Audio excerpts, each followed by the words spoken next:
Hello and welcome to the West Yorkshire Football Show. We're here to give our instant match reaction to Brentford 1, Leeds United 1 with myself, Stephen Brown, and joining me to dissect everything from today's game. It is, of course, Jason Booker. Welcome along, Jason.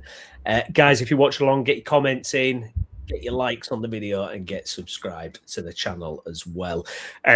Well, Jason, I mean, I'm kind of walking away from an away game thinking, I mean, a point was a minimum from that game. Looking back at it today, I thought we were well worthy if we'd have managed to get another goal at the end. I was really urging us on at the end. I thought there was still something there for us, possibly to get a winner there.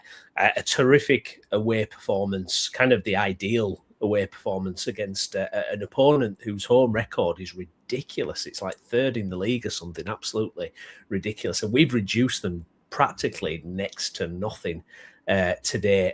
So I think it's really positive all round, isn't it? And like I say, really, we were worthy of 3 points, I think. We won, mate. It's funny because usually I wouldn't be coming away from this result feeling disappointed. And I do kind of feel disappointed. I think we built into the game brilliantly. We defended excellently. We set up in a way that really stifled and nullified what Brentford are good at. I thought we made them look really poor, and I don't think that they were great individually on the day as well, but I do think a lot of that came from us.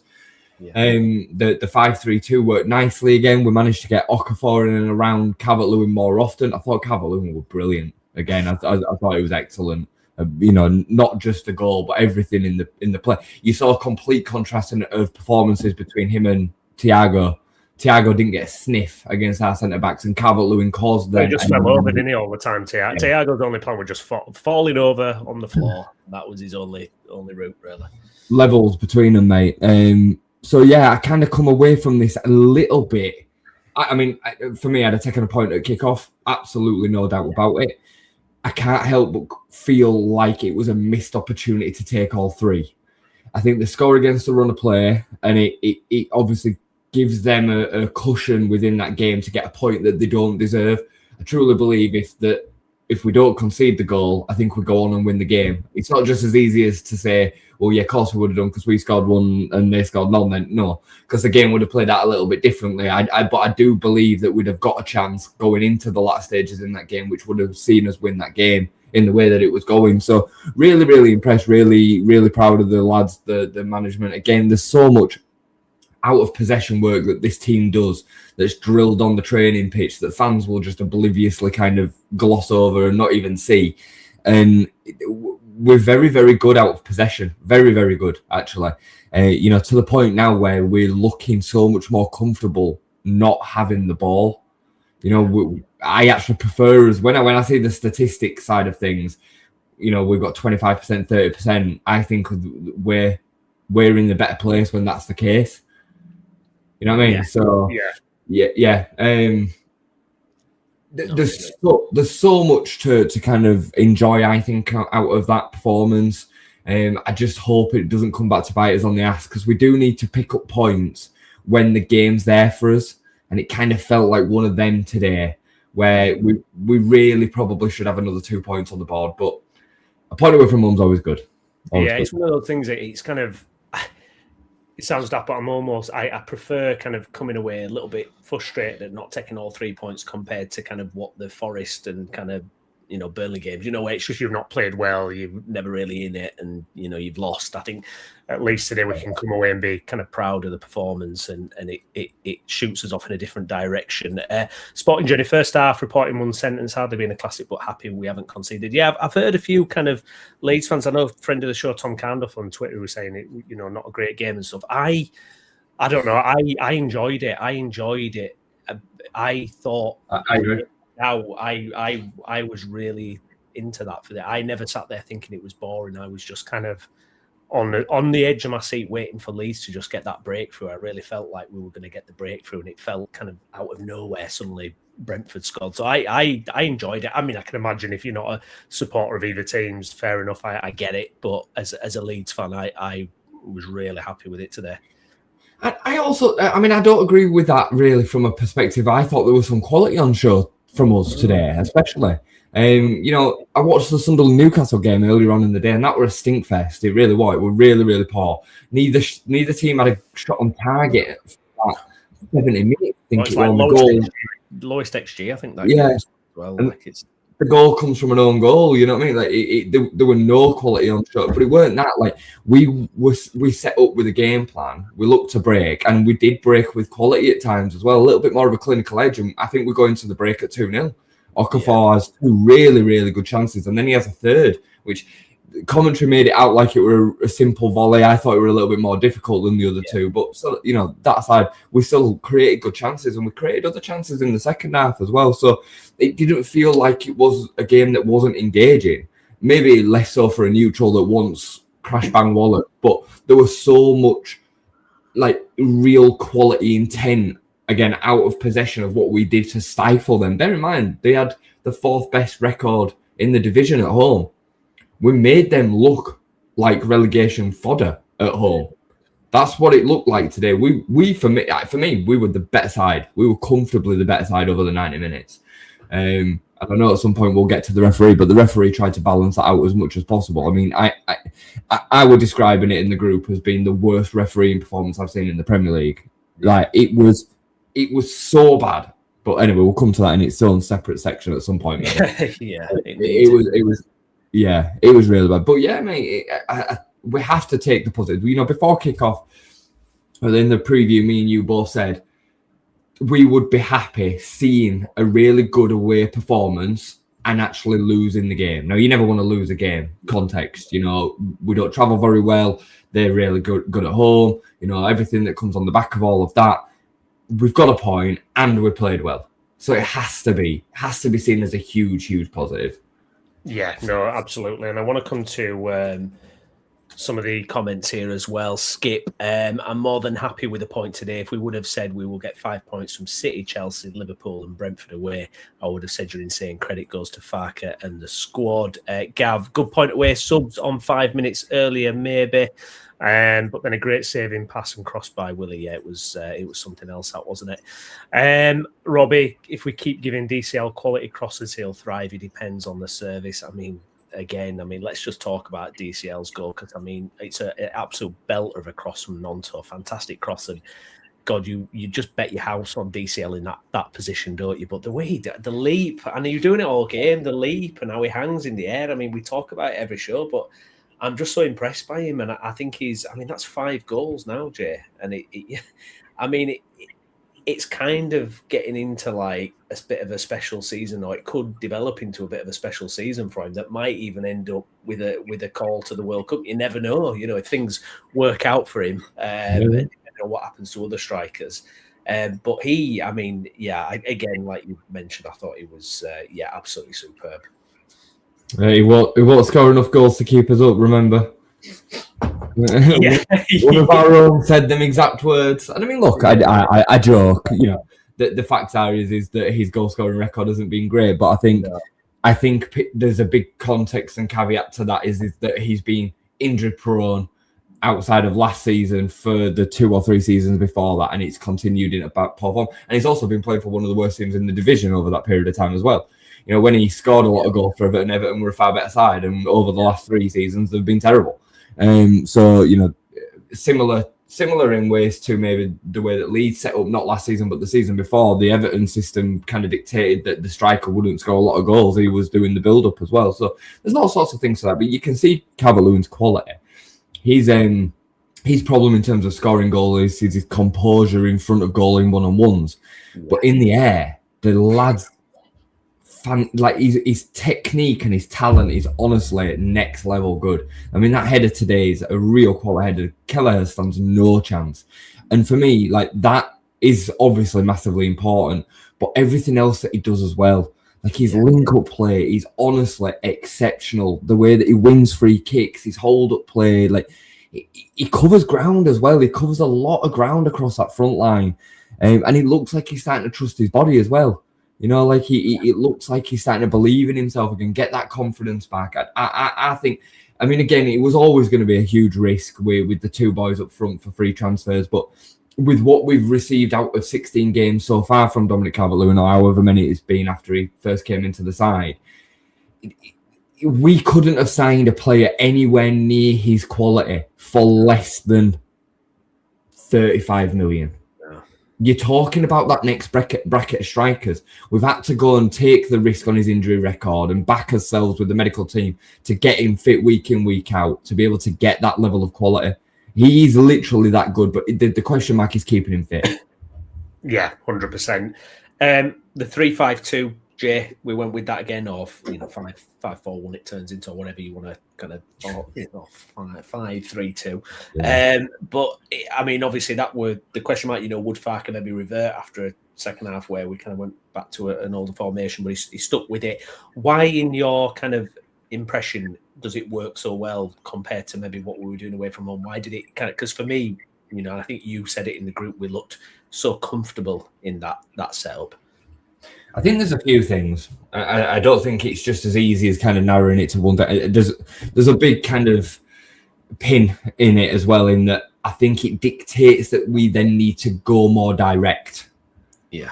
And at the beginning of the season, even in the 4-2-3-1, we were playing more direct and we were getting more success. We're better without the ball, as I was kind of saying earlier. So sometimes when we turn the ball over, but because we're going to Calvert-Lewin and then we're getting players in and around and we can play there then.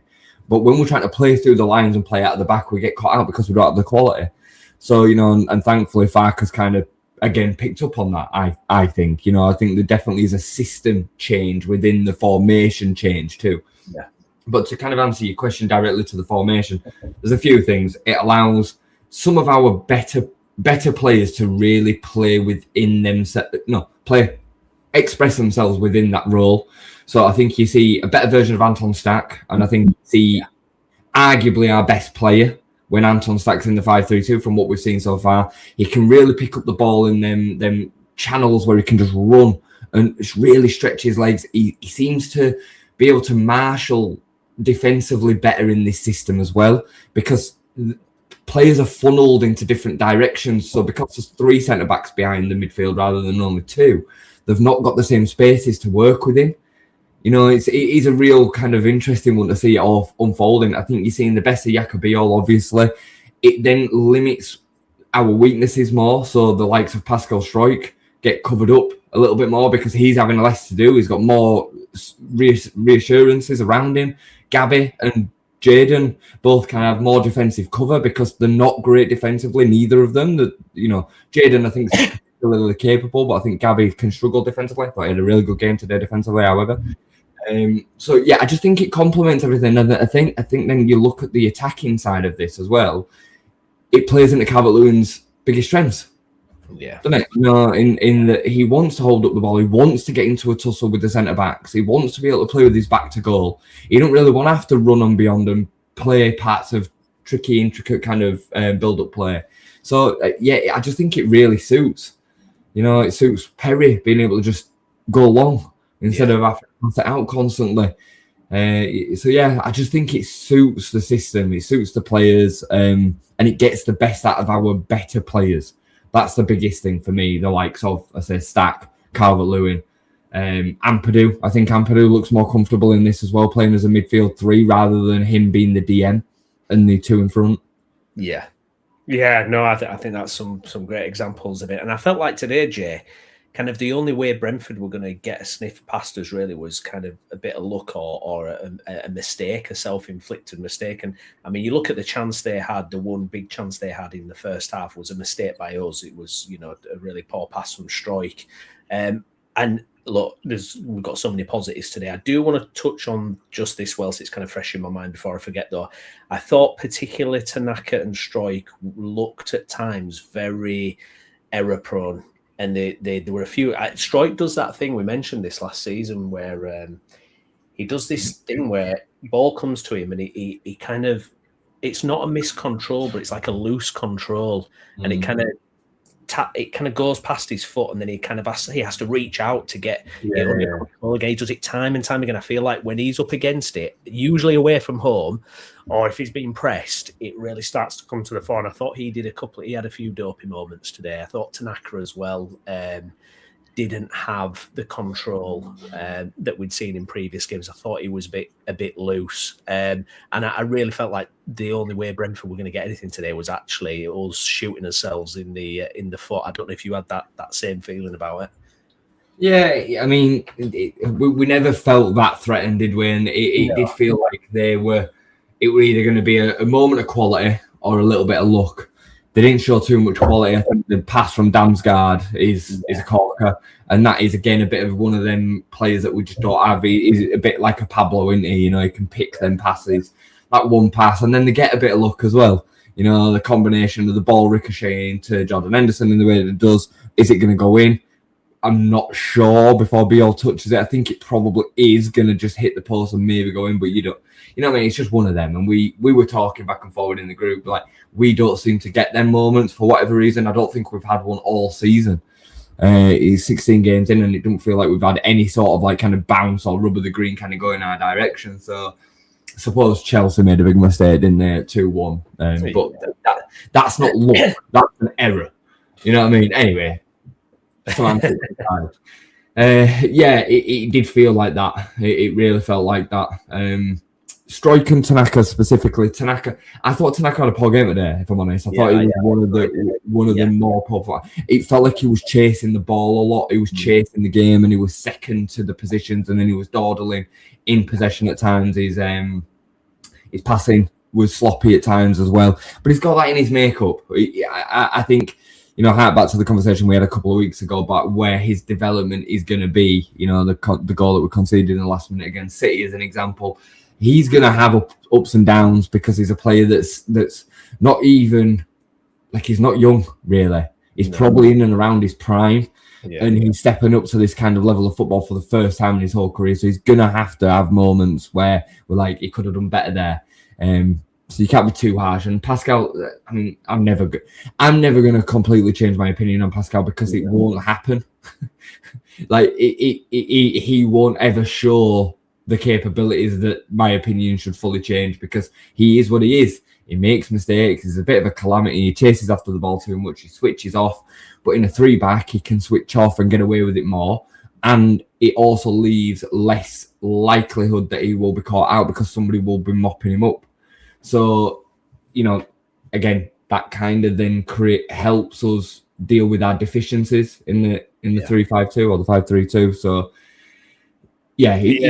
he's just a funny player, is Pascal. He always will be to me. Yeah, I think you can really see the level between him and Bijol as well. Because I feel like when I'm, in this 3, when I'm watching Bijol in possession of the ball, or when he's, you can see the cogs in his head turning about the decision to make. It all feels very succinct. It all feels very calm, and he knows what he's doing. With Pascal, sometimes it's almost like you can see the head loss in real time. You kind of, you just see that panicking. I don't want to be too harsh on him. I don't think it was a terrible performance or anything like that. It's just Pascalisms, isn't it? Really, it's what what he's like, isn't it? Really, and I think.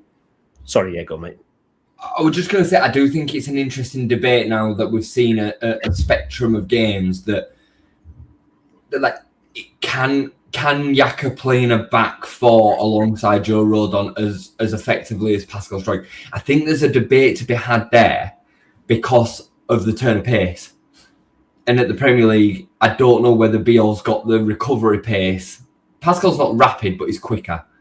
So it's a weird one. He's relying so much on his game awareness and his positional stuff. I still prefer Biol overall, but I do understand why you would maybe be in the realms of starting Pascal over Biol in a back 2. Is that why Varkas seems his kind of go-to thing is Bijol getting removed and then pass? And just, I guess, that left-sided distribution as well, isn't it? I think it's more that. In the stages of the game that we've seen it, I think it's because we've been chasing the game and it makes more sense to have the left-footed centre-back in that area of the pitch. Just for distribution. I think Biol's distribution is actually very good.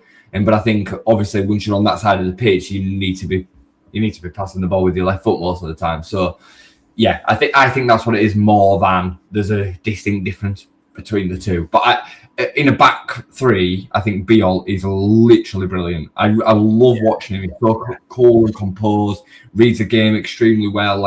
And you can just tell that he's marshalling both sides. And weirdly, like Joe Rodon's now developed this new position within this back three where, again, we can't say that Daniel Farke's completely pragmatic. He's got Joe Rodon playing at right wing. Yeah. Like Joe Rodon, literally, especially he was like right up there, wasn't he? Yeah. The ball at right wing at the point. He's still trying to create the overload, so he's trying to create something different by getting another body to be advancing through the lines, and that's not a manager that's not prepared to go for it. You know what I mean? You don't get a centre back up front otherwise, do you? So, I think the 5-3-2 offers us loads. I just worry about the depth within it. Yeah. You asked me, and I know I'm kind of skipping over a few pages here, but you asked me during the game, would you make any changes? And I seen somebody mention a few minutes ago about the subs should have come 5 minutes earlier or whatever. I completely disagree, and I disagreed with that kind of notion at the time, because when we conceded, we were well on top in the game. It weren't like a change. Actually, I'm going to say it weren't like a change the game, but it did, because Damsgaard was the player that made. But that's an individual quality thing. It's not a change to system. The problem is that if we change personnel between the 3-5-2, the game doesn't change, because you haven't got anybody on that can really play them profiles. We're already making round eggs fitting round square pegs round holes, aren't we, again, with the likes of Okafor playing in the system. You saw it when we've made the change. We have to change formation, and I'm not a big fan of that, and that is a real problem for us. We're looking at the bench to change that game, but staying within the 3-5-2, what do we do? Yeah, that's it, isn't it? It's we don't have those backup options, do we? Don't have it like for likes, do we? Let's have a look here. Mark, hi lads, good point today. Hi Mark, welcome along. Kev, good point in London. Absolutely, indeed, stops the rot on that front, doesn't it? Noah Okafor, Jay, and he's someone I've kind of had my question marks about, and I think today was a good day for Noah Okafor. I thought even when he switched to left wing and you saw he was causing all sorts of issues, and he had that turn of pace, he was making things happen. I thought in that he's not going to do what Mecha does, and Mecha would absolutely still be my number one pick for that kind of second striker role with Calvert-Lewin. But I thought what Okafor did well today was he kind of made those moments his way. So he got the ball, he was running at people, making things happen. He kind of made that role into his own. It wasn't, barging into the defender and winning second balls and pressing. It was like he made it his way, which I thought was good. And he has got quality. I mean, it's like I said on the Thursday show, I wish we'd see a bit more for him. But I thought today, our best moments, our most creative moments, first half certainly were all through Noah Okafor, and he's probably unlucky that he hasn't got a goal or a assist today. I agree with you. I thought what he did really well today was he was alert, he was smart. He was fishing in and around Calvert-Lewin for them touches, and he was alive to opportunities. That first chance that came actually from a Brentford kind of back pass. It was put towards the Brentford goalkeeper from the Brentford player, and he was onto it quickly, and he has got a turn of pace. He has got ability, there's no doubt about it. I struggle to kind of see him within a front two when you're needing that kind of effective press. But one thing that did really suit him today was the fact that the game was played at quite a slow pace. So he didn't gas out. It wasn't the case that he was struggling from a fatigue point of view. He made another 90 minutes again today, which is great. But it was the game allowed him to do that, I think. But, I mean, they caused them all sorts of problems first half, I thought, defensively. I mean, they looked so uncomfortable, and a lot of that came from Calvert-Lewin. But the movement of Okafor on the back of that was very good. And, yeah, he doesn't get a goal and assist today, but it isn't all about that. I agree with you. I thought he made it his own kind of version of what was that second striker up there today. So, yeah, long may it continue, mate, because, like I say, he has definitely got the quality. There were moments where he stood his full back up as well in the second half. Got to the byline. He has got that ability to be able to take a player on. We just need more of it. So yeah, hopefully them two can be vying. Calvert-Lewin's number one, but then after that, Mecha and Okafor can fight for that position. I'd love to be proven wrong. Wrong by Okafor as that number 9. Yeah, absolutely. Same. Jizzy, thanks for your comment. Delighted with the point. Thought Stack and Ampadu very good today, as well as others. Yeah, Ampadu. I mean, Jay, we've been asking for Ethan Ampadu to kind of replicate his home form away from home. I thought he certainly did that today. I thought second half he really drove us on. I thought he was just everywhere and, collecting the ball, driving forward, tackles, getting involved. I thought he was absolutely superb today. And yeah, like the comment says, him and Stack, it was brilliant. And I thought they were both really at such a high level today. I thought they were the difference in the game, them two. Ampadu and Stack really controlled the game, and I said to you during the first half, like, when Stack's playing well within this 5-3-2, it makes it tick. It feels like he's like the catalyst to everything that's good within it, especially going forward. When we then are attacking, it feels like it's driving it through him. I mean, he's so good at covering distance across the ground. He's rapid for a big lad, and he's big, strong, and he reads the game really well. Been really impressed with him since coming back from the concussion. Really, really impressed. He's been excellent. And Ampadu, we've been desperately needing him to lead from the front away from home, and he did that today. Again, I thought especially second half, he really, really led the team. It'd have been beautiful to see that rifle going, because he hit it sweetly, didn't he? But yeah, he was brilliant today, mate. Really, really good.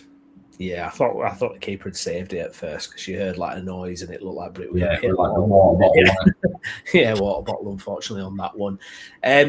Just a mention on the wing backs, Gabby and Bogle. I mean, what a shift these two guys are putting in, the amount of kilometres these guys are racking up. I don't know how they do it. I mean, Bogle, for a portion of that second half, he was doing that thing again where he's like dribbling around players and every touch is coming off. He kind of got a bit slack towards the end. The last 10 minutes, he started to kind of gas out, I think, a little bit. But, I mean, both of them, I mean, you talk about Calvert-Lewin and how important he is to this, but, I mean, those two, I mean, Jesus, they're just invaluable, aren't they? I mean, Gabby, that engine he's got up and down. I mean, it's that run that he did. I don't know what minute, 80th minute or something. And he's like, starts off edge of Leeds box and he's all the way up at the Brentford box with the ball. I mean, it's just absolutely phenomenal. I'm just glad we are only playing one game a week, really, because Jesus, honestly, you don't know how they'd handle two. But again, so vital to the way this works.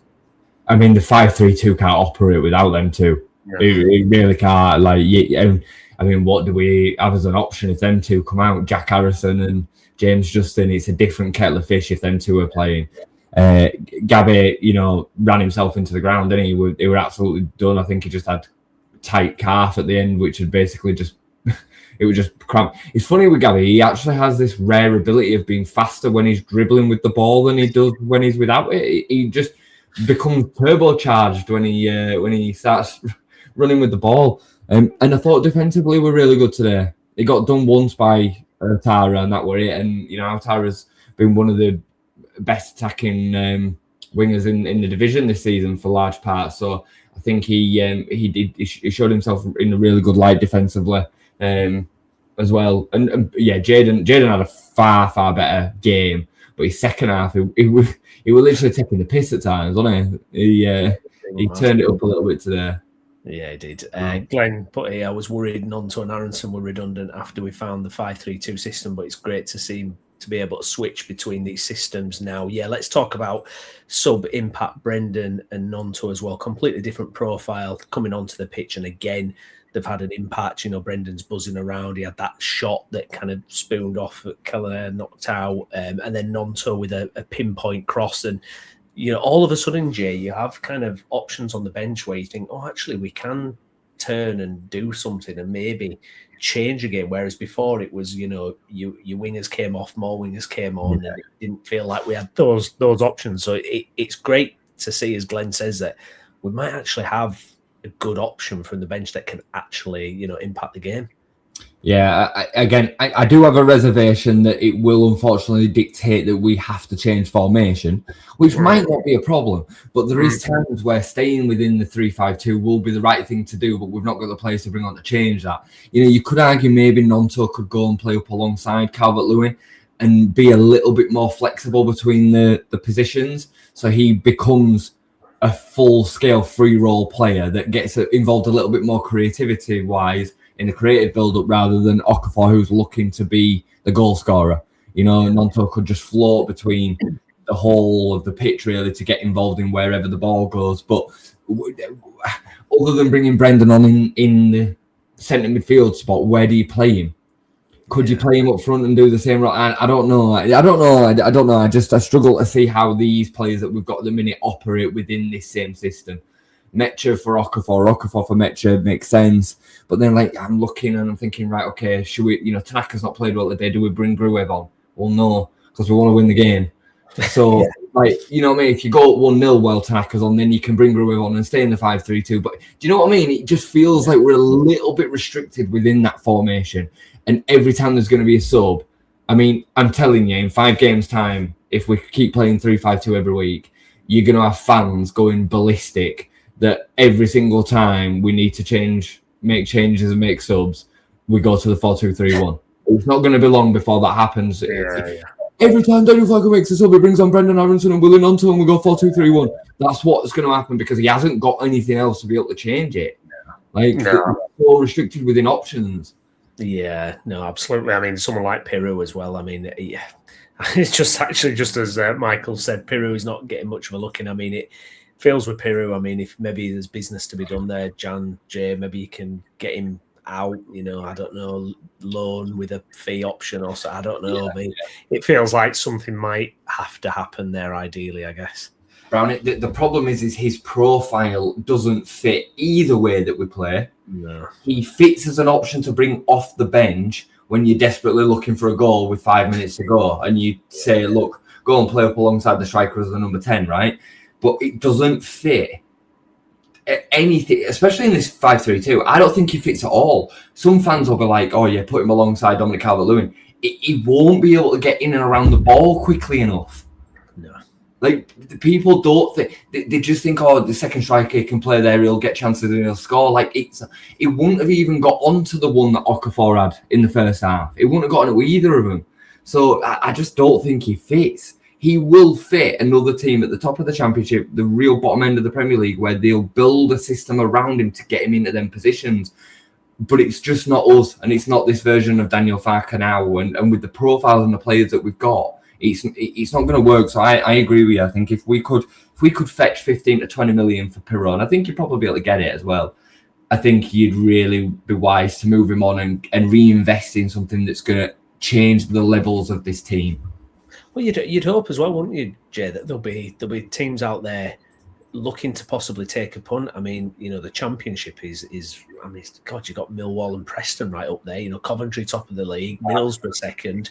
I mean, a team like Southampton. So they're desperate to try and roll the dice, get the last year's top scorer in. So yeah, you would hope there's some options there potentially as well. We've got to deal with it. The referee, Jay. I mean, let's look at the penalty decision. I mean, oh my goodness me, we're kind of, it's not cruise control, but we're so comfortable in the game and we're attacking, we're having opportunities, and it definitely looks like it might fall in our favour. We're going to get a goal here. And then the softest penalty that you can imagine happens. And I mean, when it happened, I mean, obviously Brentford players are throwing their arms up, and it looked to me like the ref gave it based on that. I mean, he doesn't blow straight away, and then, Hendo is like going nuts. And the ref's like, oh, Henderson thinks it's a penalty, right, blow. I couldn't believe it. And when you watch it on the replay, Jay, I mean, you'd be giving penalties all day and all night if that's the level for a penalty. It's a shocker, mate. For me, it's the worst. It's the worst decision I've seen this year. Certainly the worst decision I've seen in a Leeds game. And we got fortunate that it was offside, because I don't think it gets overruled, because that's just the way that VAR works. Like, it's, you know what I mean? Like, it's one of them where it is clear and obvious, but it's not clear and obvious for the reasons that VAR would need to then overturn it. He doesn't even touch him. He just turns away. He's got his hand kind of brushly on his shoulder, and he just throws himself over. Yet then, and I don't think the referee's even seen it, mate. I think he turns, he's kind of following the ball, and he sees the end of it and just think, maybe it's a penalty. And it's like he was desperate to give it. And then no more than 2 minutes later, Pascal gets tugged exactly the. I think it was Pascal gets tugged exactly the same, no foul, and it wasn't. It wasn't a foul. There's no. But if you're gonna give that first one, you've got to then maintain that same level of consistency. And then the one in the second half that it doesn't give against Brentford on Calvert-Lewin is a disgrace in comparison. It is an absolute shock. I mean, it's a penalty. Yeah. It's an absolute stonewall penalty for me. Again, VAR should be getting involved and giving us that, but they don't. The Leeds need to be a bit more animated. Are we not animated enough? I thought maybe the Leeds players should start throwing their arms up a little bit. We were very like, it's like, no, make a song and dance. You never know what might happen, especially a referee like that who seems to be able to be influenced. Yeah, I mean, we've spoke about this for what seems to be like years. I remember us kind of having this debate before when we were coming out second best in decisions. Maybe I don't know. You shouldn't have to. The referee should just do the freaking job. Like they should just do the job that they're paid to do. I mean, he just had an absolute stinker today. It was decision after decision. It just. Again, the worst thing about a bad referee is the inconsistencies. Just stick to what you are setting out. If you're going to give a decision like that, as much as I know it's the wrong decision, I can handle it if you're going to then maintain that level of consistency. Like, what's your threshold? They're changing that threshold through the game. During the game. Like, what's going on? Where does this fit in? Like, what's the plan here? I were raging, Jay. I thought if this is how we end up losing today or not getting something from the game from a penalty decision like that, honestly, I'm so glad it got overruled. An offside, thank God, because it would have been an absolute crime if that had been the decider today. Oh my God, honestly. Yeah. Oh God, yeah. It'd have been a different stream. Yeah, it would. Honestly, it really would. In terms of where that leaves us at the moment, then, Jay. So that's a point. We're up to 16 points now, Jay. We're keeping up that points per game. We're on course for it. Question earlier, I should have started actually. Skip, how many points do you think 17th position will need to stay up? Skip saying 35. Jay, I mean, what do you say? I know a couple episodes ago you said, look, if you give me 38 points, which would be that points per game now, I'd bite your hand off. I mean, I think if you can do that points per game, you will be staying up, I would say. So, yeah, maybe around there, would you say? It's funny, isn't it? Because the magic 40 was always the points total, wasn't it, that people said in the Premier League. The difference is now is the top teams score a lot more points and the teams at the bottom score a bit less. Yeah. So you don't usually see or need anywhere near 40, actually, to stay up. And I think over the last few seasons, it's been about 32, 33, I think, to finish 70. I mean, the last two seasons have been pretty comfortable on 32, 33. I think it will be higher than that this season because the teams at the bottom are well capable of getting shock results. We've seen that. The gap in the Premier League is a lot closer. So I have a feeling it will probably be in and around 35, 36, something like that. It's hard to say yet because we're not even at halfway, are we? We're nearly there, but we're not even at halfway yet. So, yeah, I think it's a hard one to say, but if I had to guess, I'd say 35, 36, which is why I'd be confident enough to just say, right, give us 38 and we'll take as chances. I'd gamble it at 38. I think that is a fair target to see us stay up, but it's going to be tough. It's going to be tough. Yeah, third game, Jay, where we've picked up points as well. I mean, how big does that feel? I mean, that's kind of what I was praying and hoping for going into this game. I was like, if we could just get another game where we take something from it. And, it's such a valuable point because we look at what's happened to West Ham today and, you thought, the unbelievable win they're going to get against Villa. And then Villa, they're just on fire at the minute. Unbelievable goal from Morgan Rogers wins it for them. Suddenly we've got a 3-point gap. We've got a healthier goal difference than them. And it's a great position to be in, isn't it? Yeah, it breaks what we need. Yeah, well, it breaks the run of getting that losing mentality and feeling like we're just going to lose games. To not lose in 3 games in a row when you're in and around the bottom end of the table is a huge thing in Premier League football. Getting a point away from home is absolutely massive. We've now gone on the back of breaking this losing run up to beat a team like Chelsea, get a point against Liverpool, and then we've broken this terrible away record as well and gone away and got a point at a tough place in Brentford. It doesn't feel like it today because we totally outplayed them. But actually coming into this game, their form at home is exceptional. They're terrible away from home as well, but at home, they're absolutely brilliant. So I think it's a massive, massive point for us. And I hope it acts as a catalyst to now go and get a win away from home. I don't know whether that'll be the next time out. I forget we've got Palace at home, which I think is going to be really tough. And then Sunderland, is it? Sunderland away, which... I think. Yeah, it's that boxing. You know what I fancy is in that Sunderland away. I honestly, I really think because they'll have players away as well, won't they? Yeah, they'll have a few players away, won't they? I think they're dead average, and I think they're massively overachieving. But they have got the wind in the sails. They have, and the stadium I like when it's bouncing, a bit similar to Ellen Road, is a bit of a problem. It's a bit of a fortress. So look, if we can go there again and get a point, I'd take it. I'd snap your hand off now. I'd take it. We want it, but Palace have lost 3-0 at home today. They're going to be wanting to make amends. That's not going to be an easy game. Palace are a bloody good side, so even at home. But yeah, it's going to be interesting, mate. I love it, and this is what we're here for, innit? And these performances, the more they can continue, the more chance we have.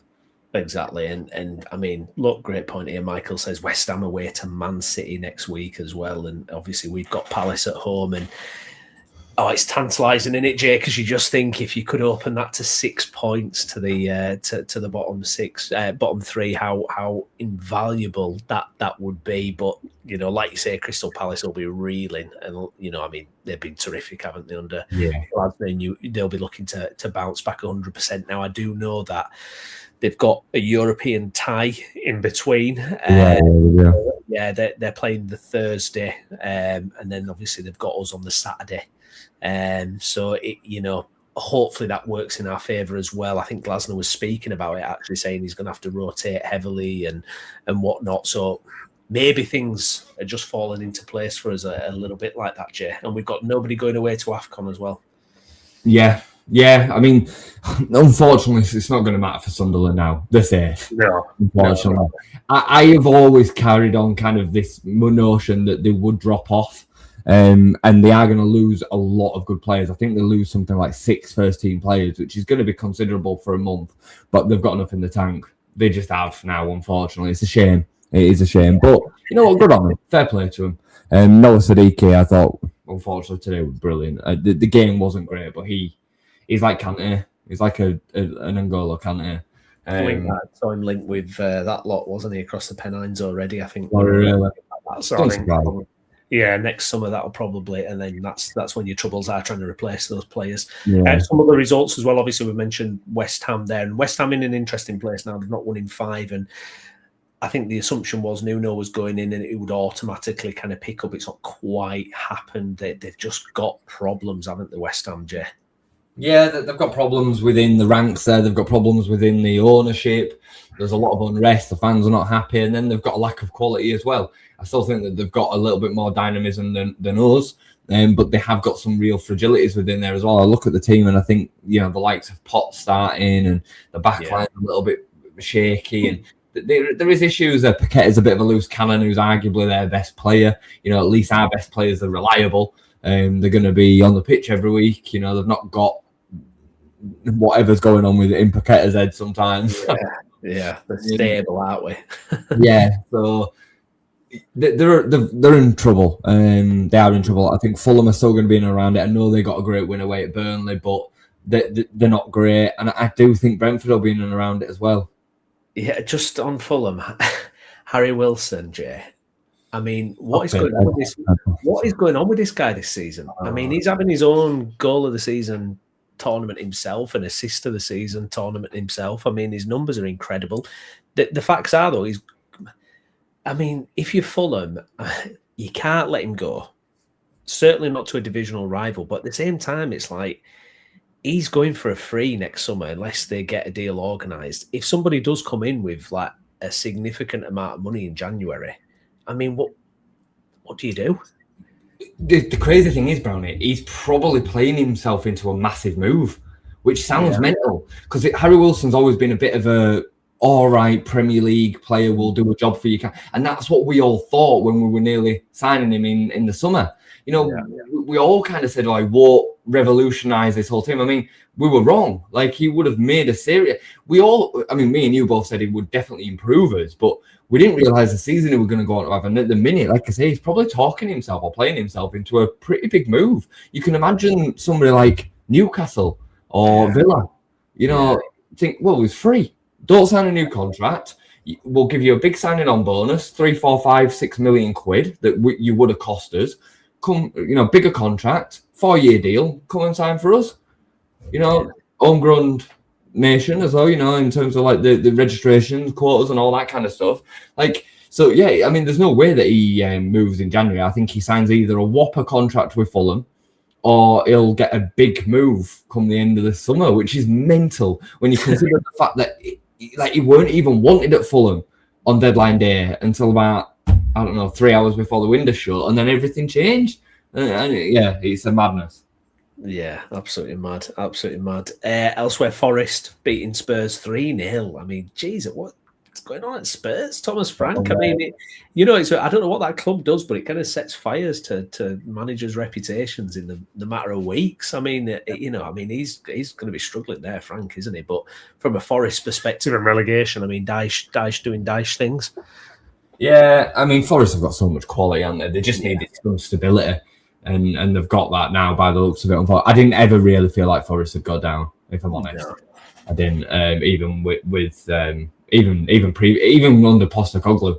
I did kind of think that it did sort it out. So, fair play to them. And when you're looking at the talents of the teams, you've just got to simply say, analyse it as best you can. West Ham, Fulham, Brentford, from what I've seen, they've not got that different level of quality that will see them a huge amount of distance away from where the bottom three sorts out, I don't think. I mean, Fulham right now are a one-man team with bloody Harry Wilson. It literally is carrying them on his back at the minute. Yeah. It's mad. It's mad. We've got to mention here, shout out Town Talk coming up next. Huddersfield Town show on the channel. Going down the cry. I'm sure he'll love that. For whatever reason, he wants us to mention Town Talk to a bunch of Leeds fans that are in a pretty jovial and happy mood tonight. And Downs is ready to just axe the manager whenever he gets opportunity. So yeah, go on, poke our friend Downs' belly a little bit with Town Jive. Why not? Quick comments to round up before we finish up then, Jay from Farker. I have to praise the resilience, good cross and fantastic finish. Feels like they could have rewarded themselves with 3 points, but I'm happy with many things. We wanted to sub different players off to stay in the 3-5-2, but after Henderson's goal, we went man against man in 4-2-3-1. Thank God it was the right call. And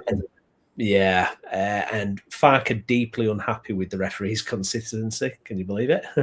Cannot understand why penalty was given without moment's thought, and then why it took so long to rule it out via offside. Then complaints about Dango's own block on Rodon late on in the Brentford box, which wasn't penalised. I think it's pretty spot on there, isn't it, really? I didn't even see that, if I'm honest. So that's one that's probably gone unseen by the cameras, maybe, kind of thing. But it's spot on. And I'm really interested to see what he meant by that in terms of the change. What changes was he going to make to stay within the 3-5-2? But that's what I was saying. I mean, I didn't want to see the formation change because we're in control, but he sees the 4-2-3-1 as being the more creatively open formation. So, yeah, interesting. It's going to be a fascinating January transfer window, I think, to see what we'll do there as well. Good stuff. Okay, we'll wrap it up there. Thank you to everyone who's watched along and got your comments in. If you've not done already, please do like the video. If you're watching again later as well, smash a like on it, get your comments in as well, and also subscribe to the channel. Myself and Jay, we will be back later in the week for our Thursday morning show as well, so please do check that out. Plus, we've got the Monday night round table tomorrow as well, so get tuned in for that. But for myself, Stephen Brown, thank you very much. Jay, thank you very much, mate. Thank you, mate. And we will see you again later. Bye-bye. Thanks for watching.